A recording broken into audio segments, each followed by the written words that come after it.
a sample of all top 10 and 20 UK album charts from 1960 to 1965. We then collected all the tracks released by these artists in the Music Brains data set. The nice thing about this database is that it shows us what country the physical release was released in.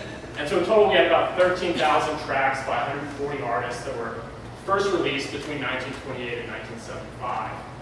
Given that it was really important to nail down the precise year that these songs were created and thus fell into copyright in the 2000s, we supplemented the year, double-checked the year of release with information from Discogs. Additionally, I collected information from the Spotify API in terms of digital streaming availability, disaggregated by geographic region, and we also merged this with setlist FM data that gives us information on concert dates, locations, and setlist of tracks performed. Obligatory third slide here. Our empirical strategy, we're going to run Poisson regressions in which kind of the dependent variable is account for the number of releases of a song in a given year. Our main variable of interest is this PD variable, which is 1 for tracks whose recording copyright is expired as of the year of observation. And this term extension allows us to control for ear effects and that the kind of variation for demand in pre-recorded music over time, age effects for the effects as the kind of demand decays for old music over time, as well as artist effects for heterogeneity and artists between the Beatles, the Four Seasons, Cliff Richard, and so on. Before I get into the kind of point estimates here, this graph shows just kind of unconditioned means for the average number of releases of songs by age. And you see here that basically at year 50, or after year 50, the growth in the number of releases of a song just explodes, with most of this effect seeming to come from these non-major labels and or generic entrants in a way. So this figure shows, or this table shows basically Poisson estimates with exponentiated coefficients or incidence rate ratios. We don't need to dwell too much on this, but I just want to say that this implies that once we control for kind of age and year effects, it implies that there's about a 140% increase in the number of releases of a song once that song's recording falls into the public domain. When we control for artists as well, this effect grows to about a 250% increase.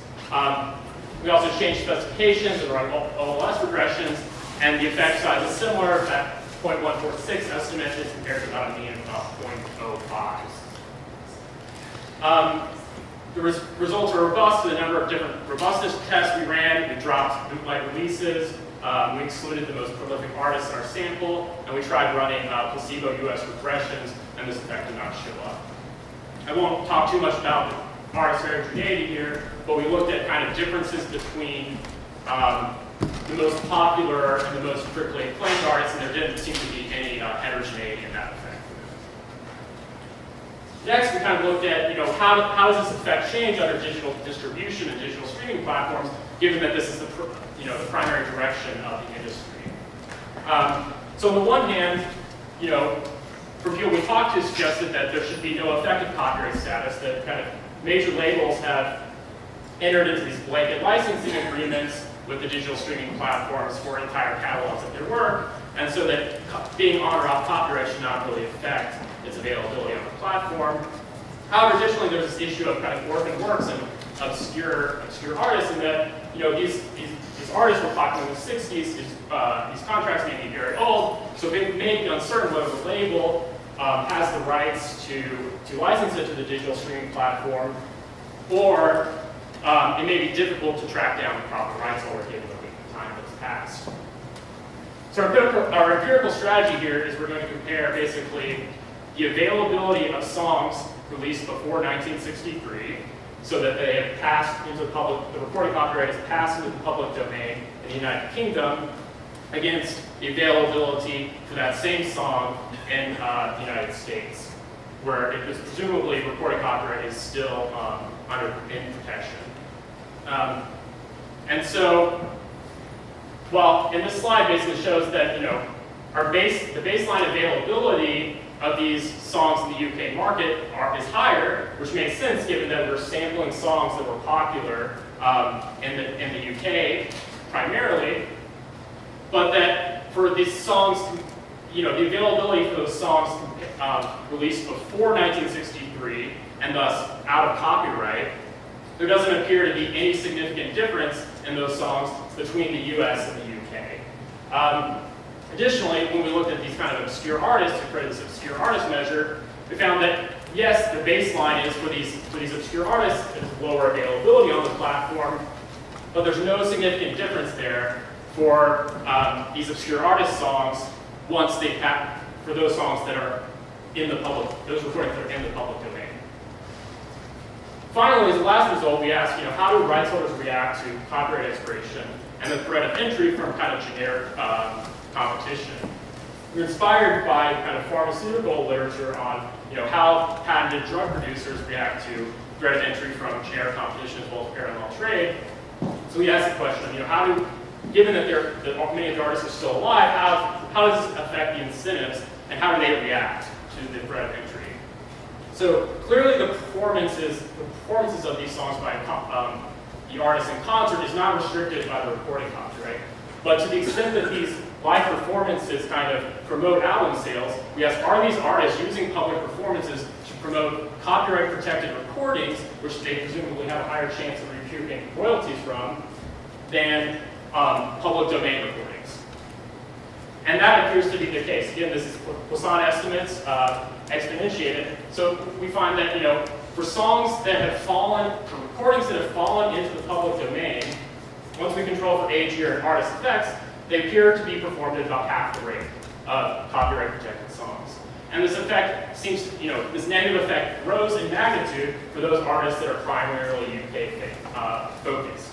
Those artists that have, most of their releases in the United Kingdom. We tried a couple of robustness tests. We dropped the top 5 artists from our sample, restricted the samples to our years. My co-author just emailed me some results that's trying to see for regressions in the US, and this result seems to hold. So to wrap it up, copyright, the expiration of copyright appears to, result in a significant boost in availability of music via physical media. The digital platforms and blanket licensing practices inherent on these platforms seem to limit this restriction from copyright. There doesn't seem to be this effect there. But as Joel's point,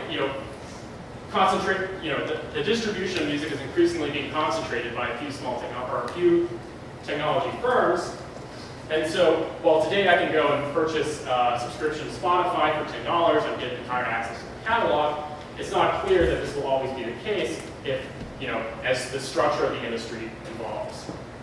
And on the other hand, as our second result, we find that the term extension did seem to meaningfully impact the incentives of the living artists and what they're producing. Once the original recording falls into the public domain, we see a decrease in live performances. And despite the kind of absurd longevity of some of these artists, this increase in the supply of performances is almost certainly short-lived. So thank you, and field any questions.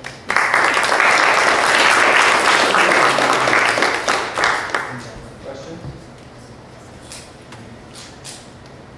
I have one question, which is, it seems like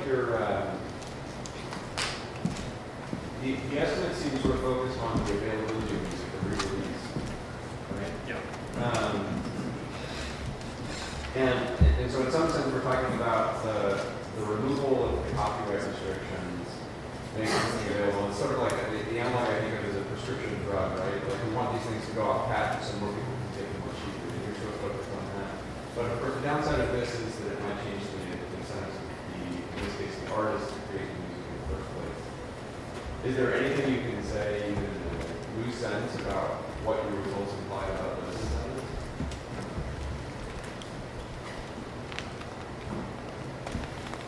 It's hard to say. I mean, we did intentionally focus on kind of the, any intellectual property paper has this difficulty of looking at the incentives versus the kind of potential holdup effect. And so typically, it's easier to think about kind of separating and trying to look at one or the other.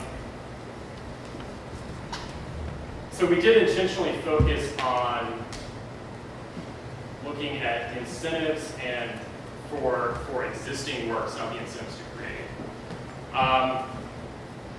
So I'm not sure we can say anything about how this might affect the incentives to creating music, other than I looked at it, but I presume they're not creating much music in this late stage of their career. But also, I guess another way to think about it is, I would have guessed that extending the effectively patent, like the copyright life from 50 years to 70 years, would have had at most a marginal impact on the total amount of returns to that investment. Right. Is that roughly accurate from the data that you looked at? I mean, we're talking about, the vast majority of whatever returns you're going to have to the investment are going to come in the first 50 years. Right. I mean, I think that's the argument around many of these term extensions is that the kind of ex post term extension has very little, instead of effect the ex ante.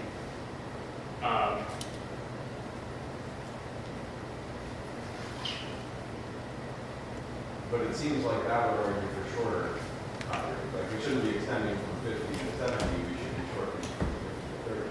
Yeah. It's difficult to say without, looking at that question specifically, which probably merits more research given that, copyright agencies continue to institute these term extensions. Other questions? April? So, you're looking at some artists. Do you look at artists who travel not just in the UK, but in other countries, and see if their behavior is different in those other countries where potentially the copyright law is different, and see what they did in terms of performance? Yeah, so we did, I think, I haven't looked at the results because they're not in the press, but Megan did, look at how the effect is different between the U.S. and the UK, and their own results suggest that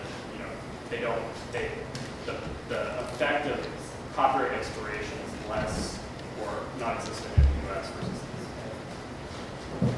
So Yeah. The same study done in the U.S. Disney extension. The U.S. is very difficult because, essentially it's very difficult to find music that's off copyright in the U.S. as I understand it. So one of the nice things about this study was that it was only 50 years, and so kind of for many of the songs that are still being listened to today in the UK, to find songs that are on off copyright. As I understand it, you're able to find kind of, music you might find on the radio is still on demand that's off copyright. So I made it wrong. All right. Thank you very much, Jeremy. And the next presenter is Ying Zhang.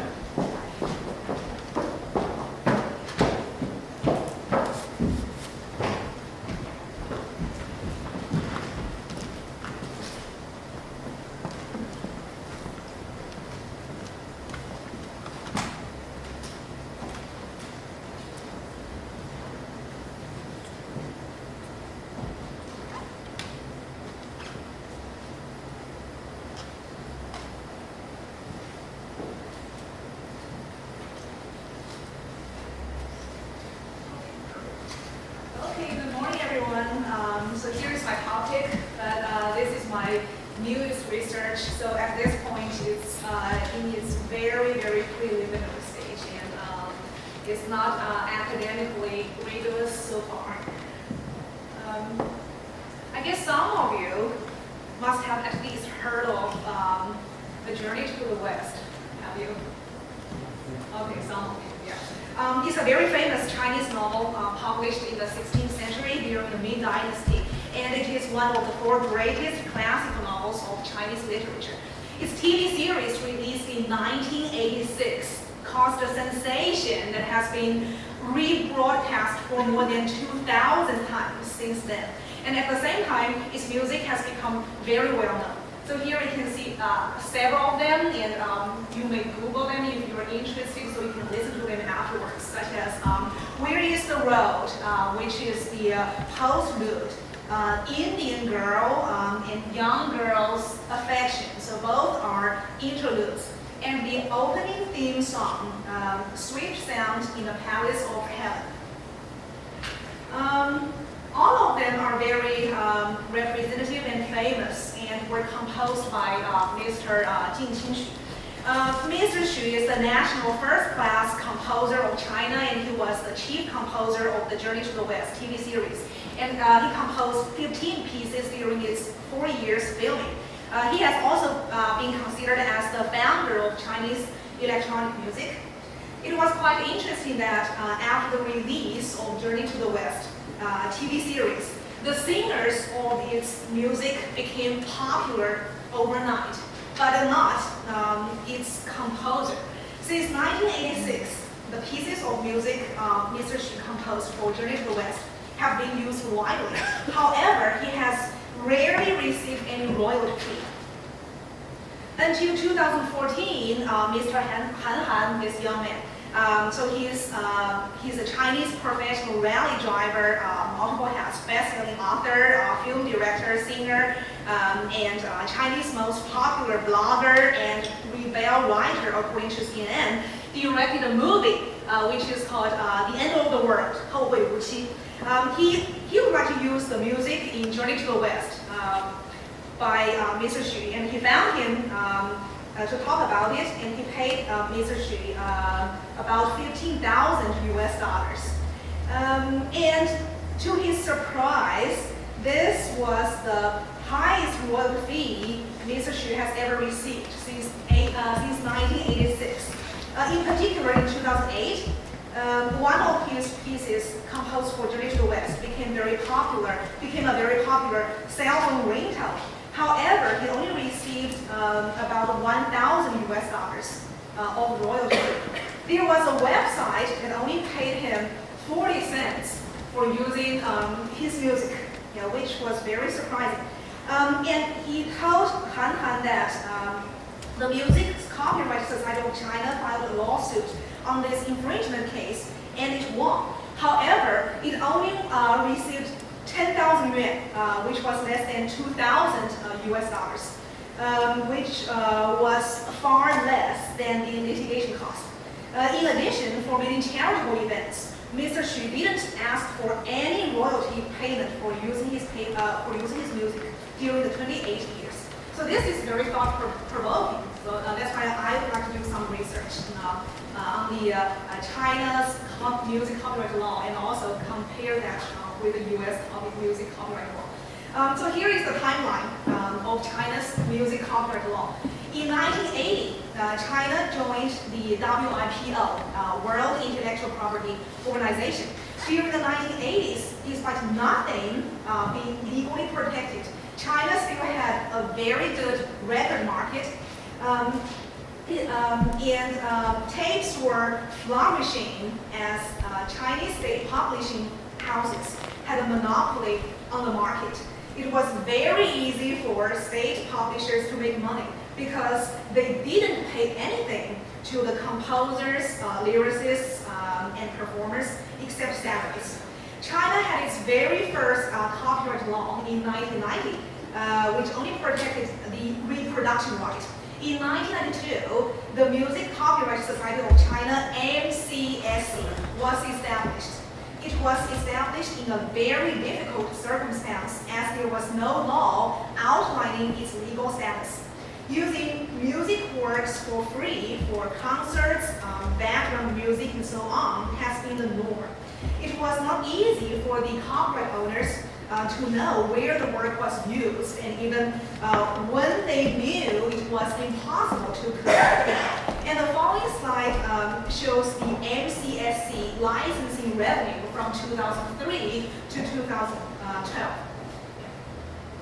And in 2001, China became a member of WTO, and its copyright law was officially amended for the first time to keep consistent with the regulations of TRIPS, trade-related aspects of intellectual property rights.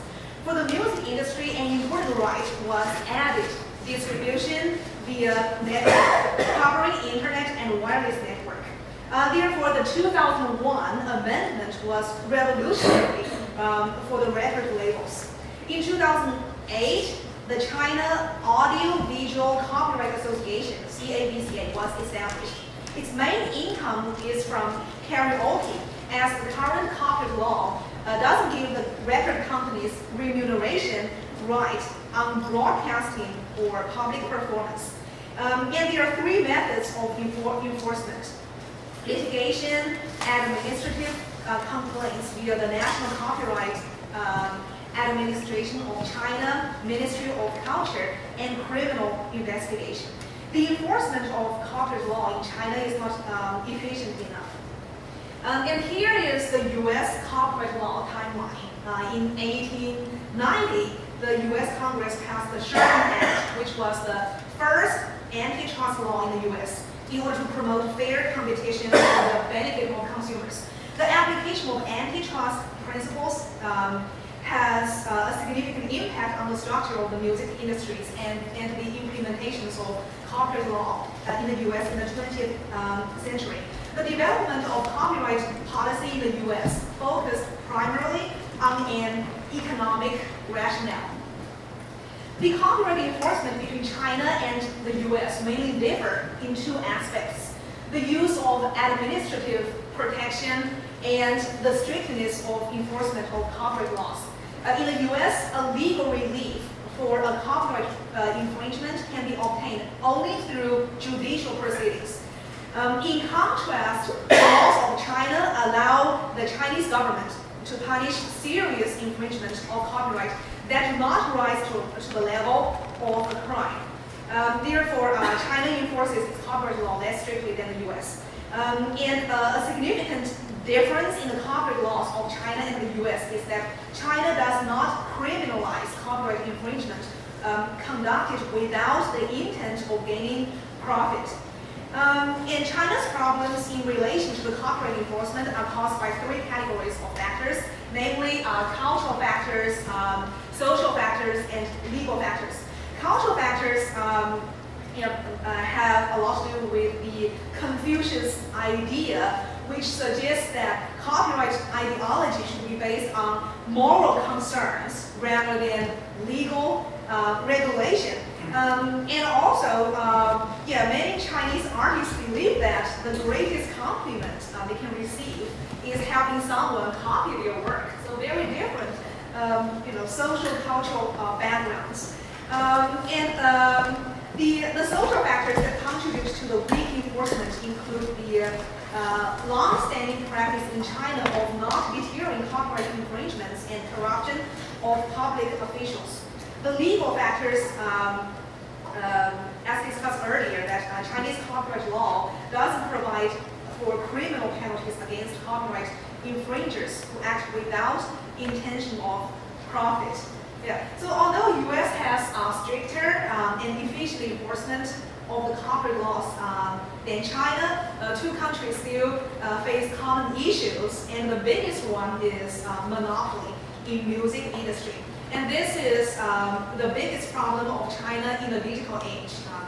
And others related problems include over dispersion of copyright. And here we can see some data. Therefore, the rest of my presentation is some very preliminary econ analysis of monopoly in the music industry. And I'm sure most of you it's very easy materials because at this point a lot of them are still from the textbook, and I know many of you are experts in this regard, so I may move much faster. Yeah, so since copyright grants a temporary monopoly, that therefore there is an incentive for publishers to copy and disseminate musical works. And therefore we can apply the monopoly theory to the music industry. On one hand, copyright results in an underproduction of music goods. On the other hand, the temporary monopoly increases the price. Yeah, so this is very easy materials from like 200 level intermediate micro economics. Therefore, it's a question. Yeah. So on the other hand, it increases the price, which results in underconsumption and efficiency loss. Therefore, from an economic perspective, it is a question of whether the welfare gain from introducing a copyright would outweigh the loss caused by the temporary monopoly. Therefore, a balance is needed. And also, we can use this formula to measure the powerfulness of copyright in music industry. And an alternative form is the Lerner index, which indicates that the greater the enforcement of copyright, the more inelastic the demand for music goods. Yeah, so we can just borrow those economic theories and use them in music industry. And we should realize that music goods could have various elasticities depending on what type of music good it is. For example, an expensive concert can be considered as a luxury good. And those open-air concerts may be considered as public goods or common good. Like yesterday at Atlanta Airport, I saw a musician playing violin to comfort travelers waiting long lines. And also, according to econ theory, there is no one-to-one relationship between price and quantity produced. Therefore, there is no supply curve for monopolies. Yeah. And therefore, it's not reasonable to consider a causal relationship between enforcement of music copyright and higher profits in music industry. And we don't even know where the unit cost curve will be. So don't think, okay, there is some monopoly power and then the profit will definitely be high. It's not necessary. And also we know that monopoly would lead to welfare loss. And also, we can think about the music market again. The music markets are actually shaped by monopolistic competition. Since copyright grants the exclusive right to market recordings, the phonograph companies act as monopolists, but competition is still fierce, so we can still use the monopolistic competition environment to study this market. Yeah, so therefore, in the short run, each phonograph company can make some profits, but the profits are unlikely to be maintained in the long run due to competition and relatively easy entry. If one firm is profitable under the protection of copyright law, it may attract other firms to enter the industry and then to erode the profits. Yeah. And only product differentiation can distinguish a firm from others. So this is a main difference between a monopolistically competitive market and a monopoly market. And also, monopolistic competition results in underproduction, as in monopoly. So that's my very preliminary econ analysis so far. And also, the conclusions are very preliminary. There are maybe two of them so far. Maybe we can start with the second one. Monopoly in music industry is a common issue faced by two countries.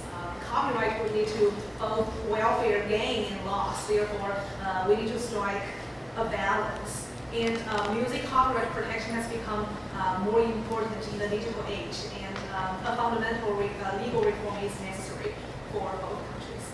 So that's pretty much so far. Thank you. Thank you.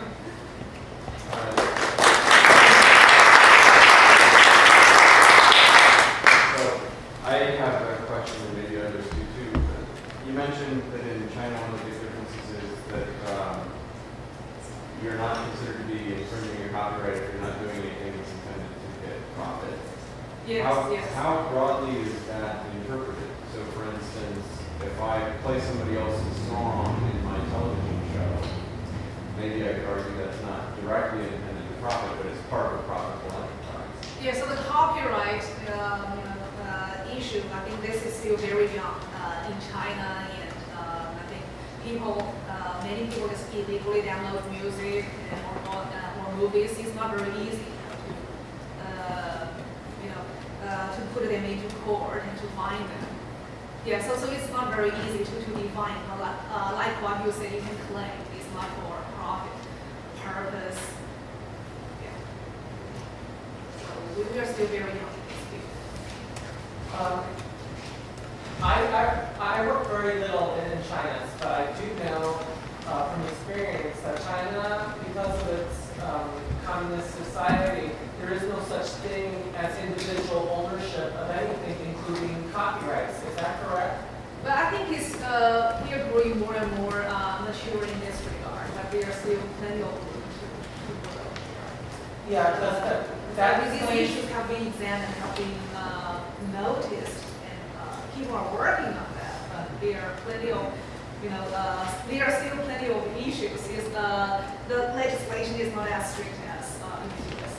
Yeah, because that would explain why your composer didn't get paid, because Yeah, there's no exactly. such thing as individual ownership. All royalties should have gone to the government.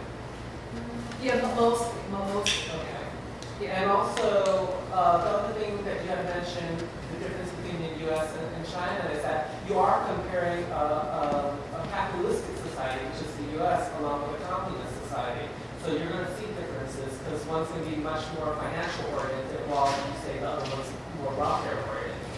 Yeah, but now, China, I think, is moving towards market economy. So actually, two countries are more and more similar in most regards. Yeah. So the communist society, I think, was weak in the past, but now it's, I think it's very, very similar how business work in China. But for copyright field, I think we are still pretty young. Yeah. When I was in China in March, I met with people from Tencent, who owns QQ. Oh, QQ, yeah. And they told me that China now is much more respectful of copyright in music. Yes, yes. They said businesses always have to give credit to the government, but then they said what really mattered was that companies like QQ cracked down on their competitors who weren't paying royalties. And it's an interesting case where you have giant monopoly like QQ, and they have another whatever in the East that that they're like 80% of the streaming market. So it's in their incentive to make sure that their competitors are also paying out if they're paying out royalties. And I guess I'm curious whether that seems plausible to you that the companies are enforcing copyrights against their competitors to make sure that no one has an unfair advantage against them. And whether the same thing is now applying to movies or moving ahead in terms of paying royalties for intellectual property. Yeah, I would say the trend is getting stricter and stricter, but it's still not as strict here. So like people can still download music for free, like movies and probably other softwares from the website for free. But this issue has been made aware of. We're working on that. Okay. In the last 5 years, the Chinese movie market has gone from a few billion to 10. It's as big as the U.S.